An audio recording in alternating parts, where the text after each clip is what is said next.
के पाक फौज सां गॾु बीहण जी ज़रूरत आहे।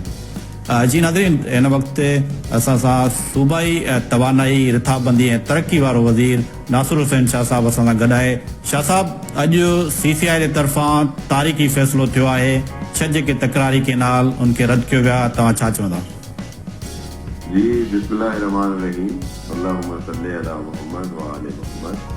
अल्हम्दुलिल्लाह जी, तमामु सुठो फ़ैसिलो थियो ऐं जेका घुर पाकिस्तान पीपुल्स पार्टी जी शुरू खां हुई, जीअं ई केयरटेकर गवर्नमेंट में इर्सा ग़लति अंग अखर ॾिना जंहिं ते केयरटेकर गवर्नमेंट में ये अप्रूव थिया हुया कैनाल, जीअं ई गवर्नमेंट ठही हुई अव्हांखे ख़बर आहे त CM साहब लेटर लिखियो ये इर्सा जा अंग अखर ग़लति आहिनि, इन्हनि खे रिजेक्ट कयो वञे, CCI जी मीटिंग घुराई वञे त जीअं इहे कैनालनि वारो जेको प्रोजेक्ट आहे ख़तमु कयो वञे। त उहा ई ॻाल्हि जी वज़ाहत थी वई ऐं जेका मीटिंग थी हुई चेयरमैन बिलावल भुट्टो ज़रदारी साहब जी ऐं प्राइम मिनिस्टर साहब जी, उन में बि इहो ई तय थियो हुयो, पर उन्हनि तारीख़ 2 रखी हुई, पर अव्हांखे ख़बर आहे त रोड रस्ता बि बंदि हुया। उन ॾींहुं बि चयो त बाबा तकड़ी तारीख़ रखो ऐं असांजा सिंध जा आशिक सभु रोडनि ते वेठा आहिनि, असांजा उहे सभु साईं आहिनि,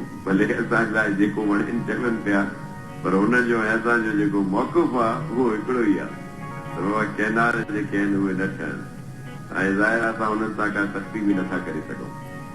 पोइ इन करे वरी राब्तो कयो वियो प्रेसिडेंट साहब जे तरफ़ों बि, प्राइम मिनिस्टर ऐं CM साहब जे तरफ़ों। अॼु इहा 7 बजे जो टाइम थियो हुयो, जंहिंमें हाणे सभिनी जे साम्हूं ॻाल्हि आई आहे। CM साहब पाण बि ब्रीफिंग ॾिनी आहे, जाम ख़ान चौधरी साहब जन बि।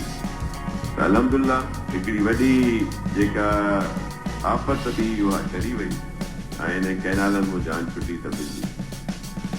शाह साहब, हिन हवाले सां जेके बबलो में धरणो लॻाए वेठा आहिनि वकील, उन्हनि जे हवाले सां उनजो चवणु आहे त जेसि ताईं नोटिफिकेशन असांखे पेश नथो कयो वञे तेसि ताईं धरणो ख़तमु न कंदासीं। मुंहिंजो अर्ज़ु इहो आहे त नोटिफिकेशन तव्हांजी मीडिया ते बि हले पियो।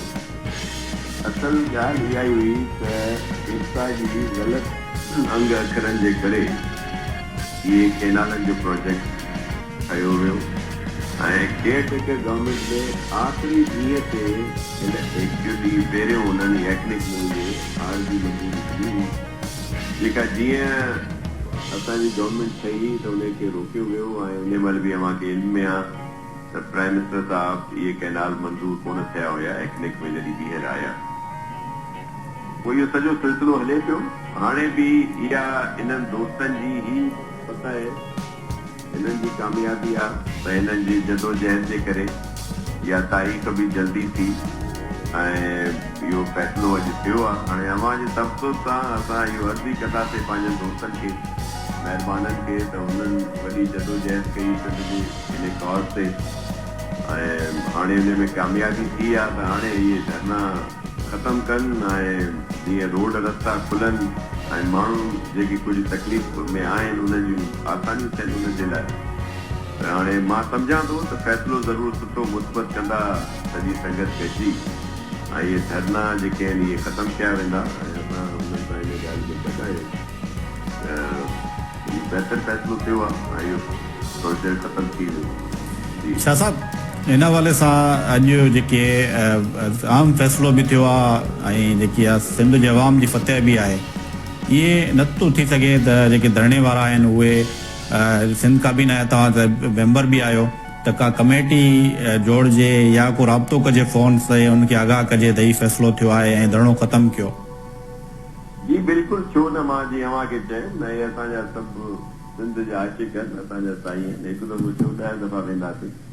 अव्हांखे इल्म में आहे त जॾहिं असांजो हाणे जश्न सिंधू मल्हायूं पिया 5 तारीख़ सखर में, त असांजो मोहतरम साईं ख़ुर्शीद अहमद शाह साहब जन बि विया हुया, मोहतरम निसार अहमद खोड़ो साहब जन बि, असांजी ॿी संगत बि वई हुई जंहिं हिननि खे दावत बि ॾिनी त असांजो कॉज़ बि हिकिड़ो आहे, अचो त उन में बि तव्हां ज़रूरु शिरकत कयो ऐं असांजी हुई या त उते तक़रीर बि कराईंदासीं, वड़ाज साहिब या जेका बि हिननि जी नुमाइंदगी उते ईंदी, जेको बि नुमाइंदो ईंदो हिननि जे तरफ़ां, त उनमें वड़ाई साहब जी त मुस्बत ॻाल्हि मां ॾिठी मीडिया ते त उन्हनि चयो त असांखे इज़त आहे ऐं हिकिड़ो ई मौक़ो आहे असांजो, पर पोइ उन्हनि फ़ैसिलो थियो, उन्हनि शिरकत न कई।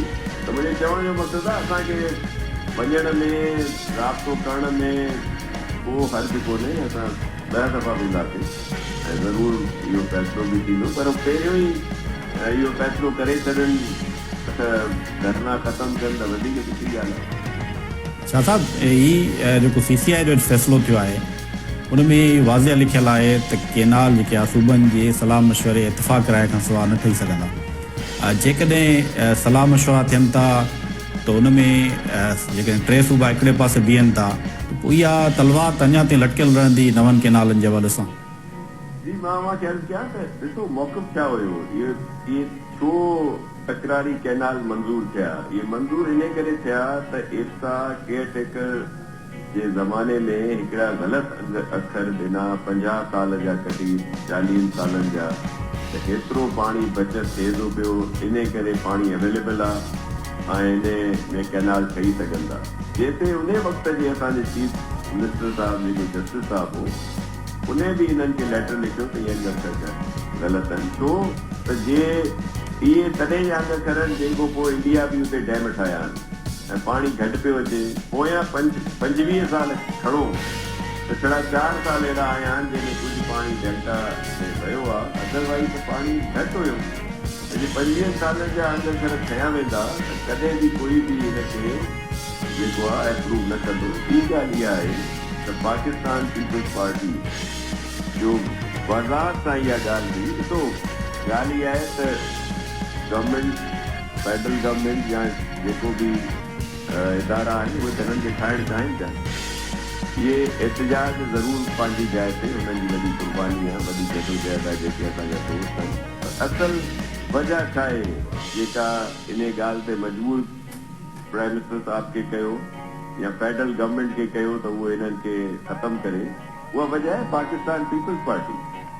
पीपल्स पार्टी जा खोड़ इख़्तिलाफ़ हुया वफ़ाक़ी हुकूमत सां, पर असां उन्हनि को धार न पिया थियूं, छो त मुल्क बहितरीअ ॾे वञे पियो। जेको डिफॉल्ट ॾे वियो उहो नई हिन हुकूमत जी कारकर्दगी जे करे बहितरी ॾे वञे पियो। पर कैनाल जेके आहिनि उहे असांजी रेड लाइन हुया, पॉइंट ऑफ नो रिटर्न हुयो, जेको चेयरमैन बिलावल भुट्टो ज़रदारी साहब जॾहिं 27 दिसंबर हुई तॾहिं बि चई चुको, 4 अप्रैल ते बि चयईं, 18 ते जेको हैदराबाद में जलसो उन ॾींहुं बि चयईं। ऐं उन ॾींहुं बि जेका मीटिंग थी जंहिंमें चेयरमैन साहब ऐं प्राइम मिनिस्टर साहब गॾु हुया, उन जी बि इहा ई छा चवंदा आहिनि जेका अव्हांजी लैंग्वेज में अंदरूनी कहाणी जेका आहे उहा इहा ई हुई त उते पतो पेश थिए पई, पर चेयरमैन साहब वाज़े कयो त जे इहा ॻाल्हि हूंदी त मां अपोज़िशन जी बेंचनि में वेंदी आहियां।